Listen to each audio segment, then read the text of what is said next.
I'm delighted to be here to talk about research that I published with ACM and I presented last year in 2020 when things were still normal in Barcelona at the Fat Star conference. And so the paper is entitled From Ethics Washing to Ethics Bashing, a view from within moral philosophy. Actually, a view on tech ethics from within moral philosophy. And the idea for this paper started really just discussing with friends across disciplines on the language of technology ethics and the way different people thought very differently about what was going on in this space. And indeed, there is a lot of hype around tech ethics, or at least there was until recently. Lots of funding, lots of people claiming expertise, lots of conferences, a lot of attention, publications, etc. And yet there's very little agreement or clarity around what we mean by technology ethics, whether this language really has content or whether each group, discipline, entity is talking about something different. So the aim of this paper initially was really to try and distinguish two ways of understanding ethics. On the one hand, we have what ethics is said to be about. So it could be a sort of abstract, neutral, acontextual exercise in moral reasoning, and or it could be a self-interested rhetoric happening within corporate entities. And on the other hand, we have what ethics could be, which is a principled methodology for evaluating and bridging disagreements that have to do with politics, that have to do with the social dimensions of technology and society more generally. And obviously, between writing and publishing this paper and today, things have happened in this field. There's always lots of things happen in this field. And some of the significant things that happened include the willingness of tech companies like IBM, Amazon, and Microsoft to scale down some of their facial recognition technologies in response to calls and pressures from academics in AI ethics. So some of these companies, including IBM, have stopped selling some of their technologies to law enforcement, at least in the US, which is a big development. On the other hand, bad things happened as well. And so notably and very recently, two high-profile tech ethics researchers were fired from Google. In December, Timnit Gebru was fired, and just last week, Margaret Mitchell was fired as well. And so you can see, and both of them were part of the same team. And so these developments are really interesting, and I hope to discuss them more during this talk, and I hope that maybe people will have questions. But I think it's really interesting because it repositions and reframes some of these debates about the meaning of tech ethics, whether what's happening in this space is just corporate kind of ethics washing, as they call it, and as I'm going to be describing, or if actually it does have real life consequences. And the fact that these researchers were fired in pretty abrupt ways does indicate that they were, in some sense, thorns in Google's side and did have some effect that were bothering companies. So maybe the fact that they were fired is actually proof that something was happening and that things were being shaken up. So what this paper is about really is about trying to identify and acknowledge the possibility for a capacious and contextually meaningful understanding of moral philosophy that is distinct from what companies do of ethics. And this acknowledgement should be able to help us do three things. On the one hand, it should help us understand what is wrong with some of the instances of ethics that we see in corporate settings. Secondly, it should help us articulate and imagine an institutional framework for moving beyond corporate ethics and thinking about the moral implications of new technologies and ways that are not necessarily intertwined with the power of tech platforms and tech companies. And thirdly, acknowledging the special role of moral philosophy should allow us to celebrate methodological plurality. And what do I mean by that? I mean that I'm not here to defend philosophy over every other field of inquiry that incorporates social concerns into technology, but rather I'm here to defend the place of philosophy amongst a variety of other disciplines that can all together help us make progress in understanding what technology is doing. So the structure of my talk is I will first very briefly try to set out some basics about ethics and morality and moral philosophy. I will then describe the rise of technology ethics and what I call, and what Ben Wagner has called, ethics washing. I will then talk about some critiques of ethics washing and some of their limits, the limits of these critiques, in the form of what I call ethics bashing. I then explore what moral philosophy can and cannot do. And this is both for philosophers and for non-philosophers, to explain really what we're talking about. I assess some of these corporate ethics efforts, in particular the Gibro and Mitchell presence within Google and their firing, through a moral philosophy lens. And I conclude with some ways forward, what we should think, where we should go next. So here we go. So what is ethics? Philosophers have spent a lot of time distinguishing ethics from morality. And I am not necessarily interested in getting into the details of the possible nuances and distinctions between ethics and morality. I broadly take them as coextensive in the paper. I also see political philosophy as being very much aligned with my conception of moral philosophy and ethics. And I'm mostly interested in defining moral philosophy as a methodology that is principled and that is a mode of thinking that allows us to evaluate and rationalize value-based disagreements, so disagreements about the world, about value, and disagreements about the place of technology, politics, institutions, and human life. And so with this definition, kind of vague definition in mind, let's talk about the rise of tech ethics. So what happened in the last few years? And something that's really important to bear in mind is that the social dimensions of technology and the realization that technology has impacts on society and that society has impacts on technology is definitely not a product of the 21st century. So these topics and the question of the impacts of technology on society were tackled by political economists in the 19th century. They were definitely relevant to the theorization and understanding of the first and second industrial revolutions. People like Louis Mumford, people like Karl Marx famously, really thought deeply about the kinds of impacts and determinations that technological artifacts had on society and on human flourishing. And later in the 20th century, a whole movement of scholars as part of the STS group started theorizing the political nature of science and technology. And political theorists and political economists also did that.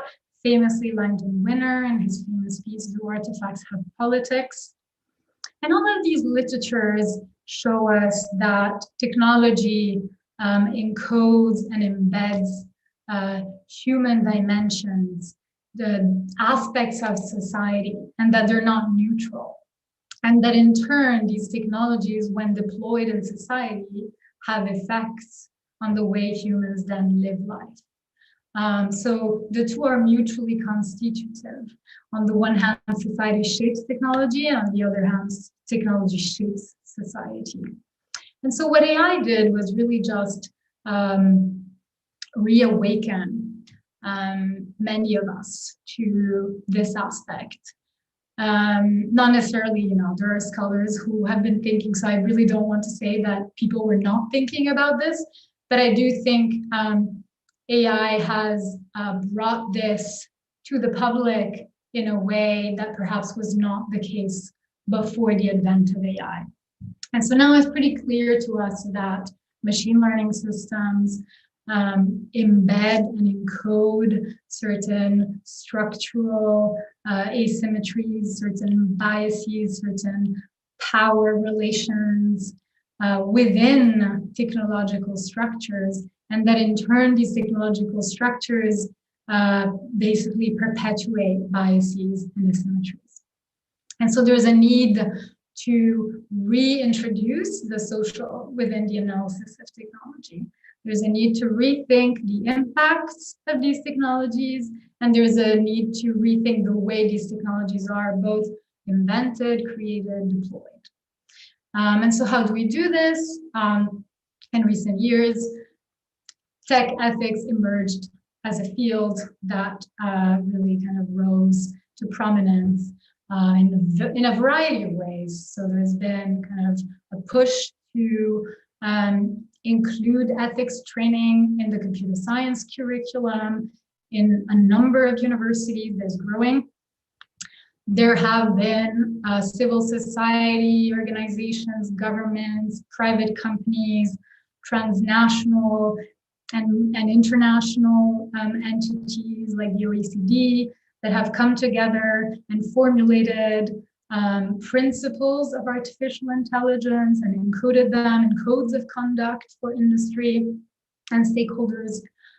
There have been a number of dedicated conferences, of dedicated initiatives. A number of research institutes have been created for the purpose of studying the ethics of AI. So all of these things have happened really recently and have definitely fostered debate on these issues. At the same time, as kind of the growth of tech ethics has taken place, scholars like me, like many of us potentially watching this talk, have realized that many of these bodies, conferences, and institutes and initiatives were actually being made possible through corporate funding, and that private companies were behind a lot of these efforts, influencing them, shaping them in more or less visible ways. And AI ethics started becoming a business, an industry. Lots of consultants started specializing in this area. Lawyers have taken on AI ethics as a specialty area in law firms. And within companies have started building corporate ethics boards, like the famous Google ATIAC body, which ended up not being created for various reasons. There are teams of AI ethics researchers, like the Google team that Timnit Gebru and Margaret Mitchell were part of. And companies like Apple have started hiring in-house philosophers, famously Joshua Cohen. So all of these efforts have kind of started raising some eyebrows about what is happening behind the language of ethics in companies and what is happening through the language of ethics. And so some of what some of these efforts have done is prompt criticism in academic circles. And some critics have started pointing fingers at ethics and asked, why do we focus so much on ethics? Why is there an ethics hype when we could think about things like sociology or anthropology or history or psychology, and how these disciplines could help reintroduce the social within technology? And instead of doing that, many of us are just kind of focusing on ethics. And so the question is this language of ethics purely a facade? And is there a reason why we should do ethics as opposed to these other forms of inquiry? And so these critiques have taken a number of forms. So one kind of famous form is Ben Wagner's idea of ethics washing, that ethics is mainly a rhetorical move aimed at reputational washing and cleaning a company's reputation through the language, the kind of positive language of ethics. That ethics is a way of preempting and avoiding law and regulation, top down from the state. That embedding ethics into development or into discourse around AI helps companies do what they want in that space, helps companies both fund and shape the debate, but also is fuzzy enough that it allows companies to manipulate that language, hire philosophers, and then do what they want or impose what they say to them. And another critique that goes specifically to philosophy as a discipline is the idea that formalizing the question of the social in technology into ethical principles is kind of a formalistic move that enables the legitimation and normalization of power structures instead of allowing for their contestation. So what happens is that you encode principles of AI ethics, you allow philosophers to deliberate on those questions. And once these principles have been formulated and once these philosophers have deliberated and made a decision, those decisions actually favor companies. But the companies can now do hand waving and say these decisions are ethical because they've been reached by a philosopher or through this deliberative body.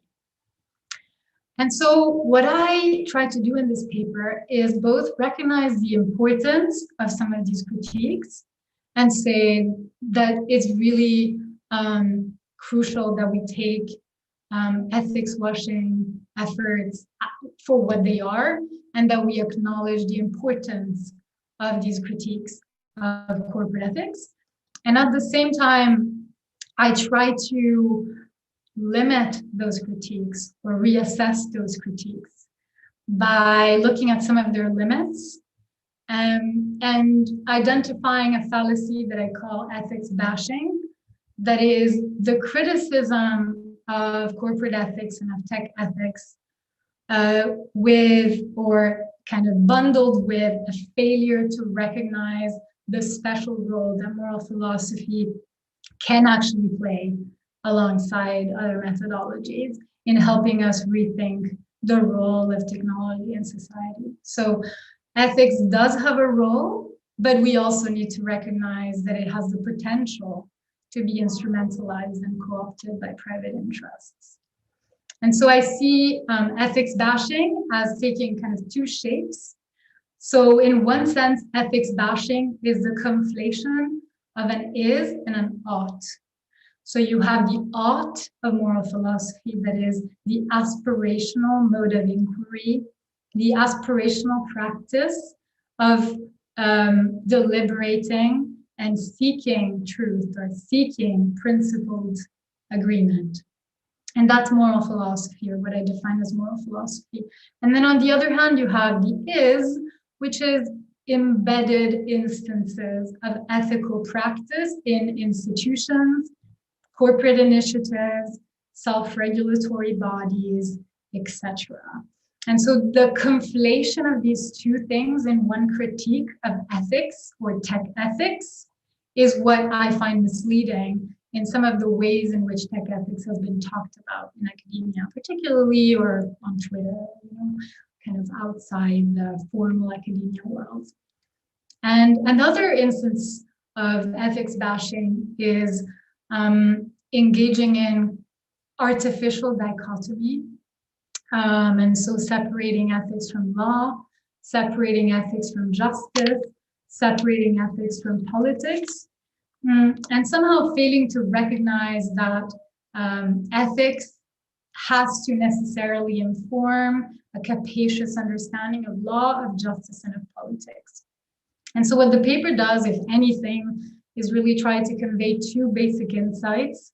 So on the one hand, we need to understand ethics as necessarily connected with law, justice, politics, And we need to see ethics as a way of articulating, orienting, and reflecting on what just legal and political institutions have to be like. And secondly, the second insight is that ethics is everywhere and that we are all embedded in some form of ethical disagreement when we're thinking about technology and society. And so it's impossible to reject ethics in bulk.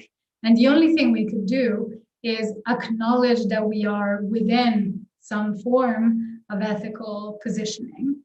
And all we can do is try to do better ethics and distinguish ourselves from bad ethics.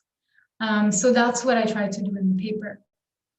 So now I am going to go through some benefits and limits of moral philosophy, and that's partly aimed at audiences of non-philosophers who want to know what moral philosophy can actually do for them.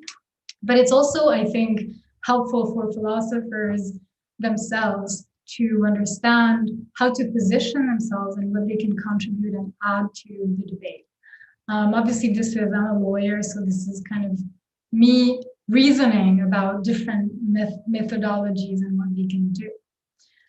So some limits of moral philosophy. What can moral philosophy not do for us? Or another way of putting it is, how should we be criticizing moral philosophers, and how should we be helping ethicists and moral philosophers to do their work better, to better contribute to tech ethics debates? So here are 5 possible limits of moral philosophy as kind of a methodology for engaging in these questions. The first is the idea that moral philosophy is abstract. It's inaccessible. It's unsuited to fast-paced technological environments. It's not the language you want to use to write an op-ed. And so it's not the right language for thinking about these questions. And I think actually, I believe the opposite is true. I believe what moral philosophy does contribute is this kind of slow-paced reflection. And that's exactly what we need in the current world. And so I think it's exactly necessary to take that step back that philosophy allows us to take. So I don't take that as a strong criticism or limit of philosophy. The second critique is that philosophy doesn't go far enough prescriptively, that sometimes it's too abstract and high level, and that it fails to prescribe outcomes, where it fails to engage in detailed enough reflection on what actually happens on the ground. And those critiques often are leveled at trolley problem type diagnostics or inquiries, or at codes of principles on AI ethics that are too high level to actually give us any answers on what should be done in practice. And I think these critiques are actually important, and philosophers should reflect on how to make their work more context specific and more grounded, because especially when thinking about things like AI ethics, it is so political and it has so many immediate effects on society that it is somehow an avoidance of responsibility to not try to do the work of reaching those kind of more concrete prescriptions. And related to that, there's a question of the kind of harms that moral philosophy can do when applied in context. So a principle can seem virtuous and great in theory, but sometimes when you start applying it, it can lead to very objectionable results. And so the advice or the theorizing of a philosopher in an ivory tower or in a corporate ethics board is not necessarily a golden truth. And I think this criticism is important in the sense that it reminds us that philosophers are humans embedded in contexts and that their work is necessarily political. So I think sometimes it's not helpful to think of it as political, but I think it's really a necessity. And I think especially in this field, it's really difficult for philosophers to avoid responsibility on the outcomes of what they're doing. A fourth criticism is that moral philosophy and the kind of formalistic thinking that I was talking about before normalizes power structures. And that kind of criticism often comes from disciplines that are not philosophy, that see philosophical reasoning as kind of a conservative way of justifying the status quo. And I believe that if you look inside philosophy, that's not exactly what is happening. I think philosophy is very much about contesting rigid norms, about rethinking the patterns and the structures that we live within. So actually, I think there is perhaps some interesting truth to this criticism, but there's also a lot that's not exact about it. And finally, the fifth criticism is that sometimes philosophy can create appearances of objectivity for ideas that are mainly the subjective opinion of a specific philosopher. And there is some truth to that, but I also think that philosophy that is good is aware of its limits, it discloses its limits, and it's extremely humble. So it really depends on what kind of philosophy you're doing, but philosophers can help us understand the limits of what they do. Now let's talk about some benefits of moral philosophy. So 4 benefits that I identify in the paper are moral philosophy is a clarificatory meta-level viewpoint that enables us to look at a disagreement from the outside in some way. So not necessarily completely from the outside, but it allows us that kind of buffer to see different viewpoints and positions and value holdings within the disagreement, and can help us understand the debate better in that way. Moral philosophy is also an explanatory mode of argument, so it's different from manipulation, it's different from emotional or ideological disagreement. And so it is often said that it's a principled, dialectic, rational method for adjudicating disputes. Some people dislike the word rational, but the idea is that it's a way for different people to try to come to an agreement about what it is that they're disagreeing about. Moral philosophy is also a way to move from process to substance. So a lot of the debates in tech ethics often gravitate around, say, whether an ethics board is sufficiently representative, whether Google's employee base is sufficiently diverse. And those questions are really important, and I think moral philosophy can definitely help us navigate these questions. But I also think moral philosophy can go beyond that and help us ask other questions, like, does the specific ethics board that we have really help us solve the problems we need to solve? Or what does substantive equality requires? Maybe it doesn't just require more diversity within one specific ethics board, but it might require not deploying certain types of technologies, or it might require certain laws, or it might require inventing a completely different kind of institution for auditing the process of developing machine learning systems. And finally, and I think this is really important in the world we live in that is extremely polarized, and where Twitter debates are so kind of prominent, I think philosophy can encourage the building of common ground and the creation or the kind of the formation of empathy. So trying to understand the other side, trying to explain your position to the other side, and trying to bridge ideological disagreement. So what I do now is, based on these insights about what ethics and moral philosophy can contribute to the debate, and what the special role of moral philosophy is in thinking about technology ethics, I now take those insights and try to apply them to assess some corporate ethics efforts that currently exist or have existed, and see where this leads us. Obviously, I don't have time in this talk to do a lot. In the paper, I do it more. But I'm going to briefly show you what moral philosophy can do for us. And if it doesn't satisfy you, I'm very happy to talk more about this. So there are two ways to value ethics efforts, be they corporate or other.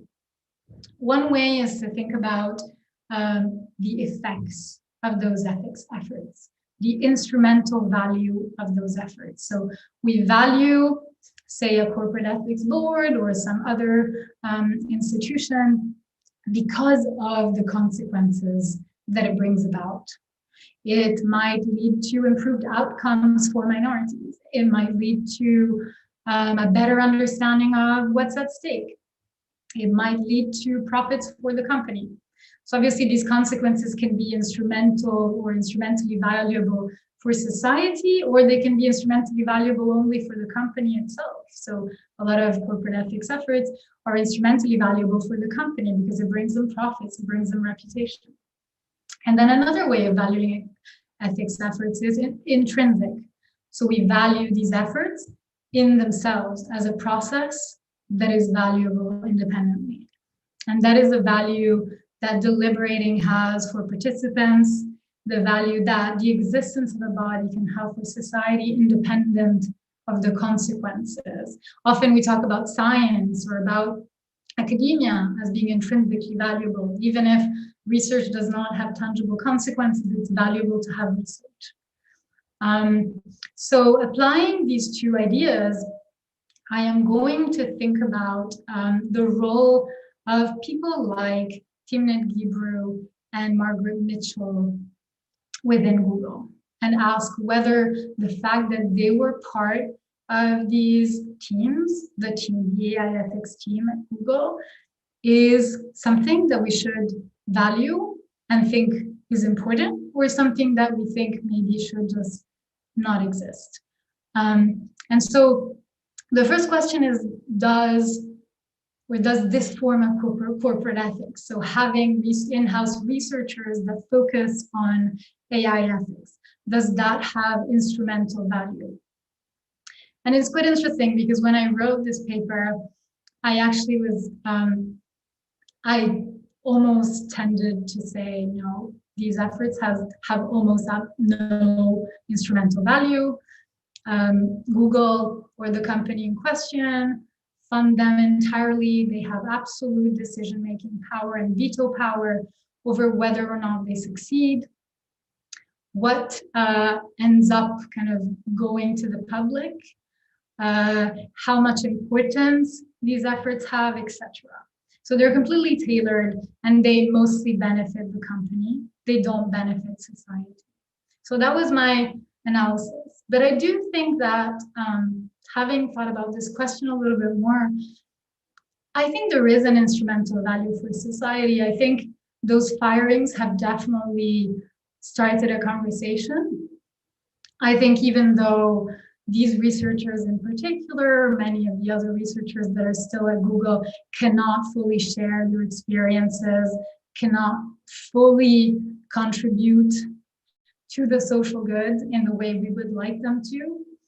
I think it's important that some people are there and that some people push from the inside to change things progressively and incrementally. So I do think there is some value for society, some positive consequence of having people within those corporations do that kind of work.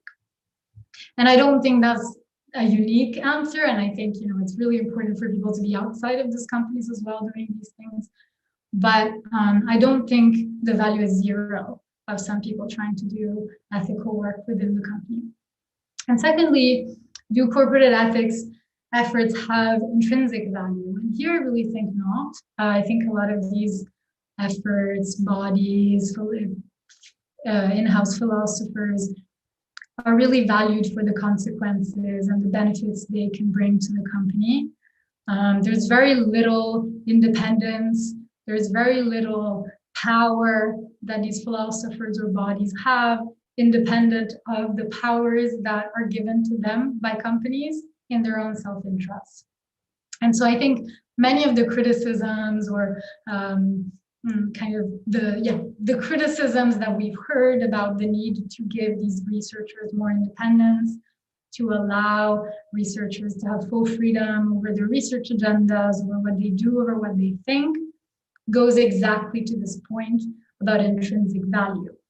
Unless you give researchers full freedom, the body itself is mainly an instrumental instance that is there to benefit someone that is funding it, even though it does have some. And finally, there's the third concern or question that I think is important, and that is if corporates start using and weaponizing the language of ethics, that might dilute the language of ethics, lead to criticisms of moral philosophy that are not deserved, that are not necessarily aimed at moral philosophy. They're actually criticisms that go to corporate ethics washing. They're criticisms that have nothing to do with the problems of moral philosophy. And yet, of corporate ethics, dilute the possibilities of moral philosophy. And the other potential consequence of corporate ethics is that it might deprioritize or obscure inquiry into alternatives. So instead of focusing on corporate ethics, instead of focusing on in-house philosophers, we could be thinking about alternative bodies, we could be thinking about alternative institutions, about laws, etc. So conclusions. So one thing I want to say, independent of the paper itself, is that reflecting on the Guibrew and Mitchell firing, I do think it's important to have a variety of initiatives and approaches towards the problem of bias, the problem of power in technology, the problem of the social impacts of technology on society. And in that sense, it is important to have efforts within, to have coordination within companies, and to also think about efforts outside of corporate bodies. So both are important. I definitely think outside corporate bodies is more powerful in leading change, in pushing for change, in fighting the status quo, but it doesn't mean that we should exclude completely the efforts that are happening within. So with this said, 4 conclusions from the paper. So first, the paper asks people to both criticize ethics washing and the co-optation and instrumentalization of ethics by corporate entities, and at the same time understand the value of moral philosophy and ethics as principled methodologies for evaluating and contesting laws, policies, and institutions in relation to technology and beyond. Secondly, the moral value of ethics is contextual, so there's no kind of independent truth that is reached in a neutral AI ethics body, but every philosopher is situated and embedded in a certain political context and has effects, and the consequences of their work is political in certain ways. Thirdly, there is no escape from ethics in thinking about the social good. So ethics is necessarily part of the equation, but at the same time, it's not the only way of thinking about the social good. There are lots of other different ways of thinking about the social good, and we should think about philosophy as one way and as a way that should interact with these other methodologies. And finally, we need to, so although I've kind of caveated that, saying that I do think there are some positive consequences of having AI ethicists within private companies, I do think we need to make more efforts in trying to isolate ethics reflections reflections on the social impacts of technology from corporate influence, from corporate capture, from corporate funding. And we need to try to reinvent institutions that enable meaningful, capacious, and humble reflection and deliberation on the futures of technology and society. So with this, I am done, and I welcome your questions.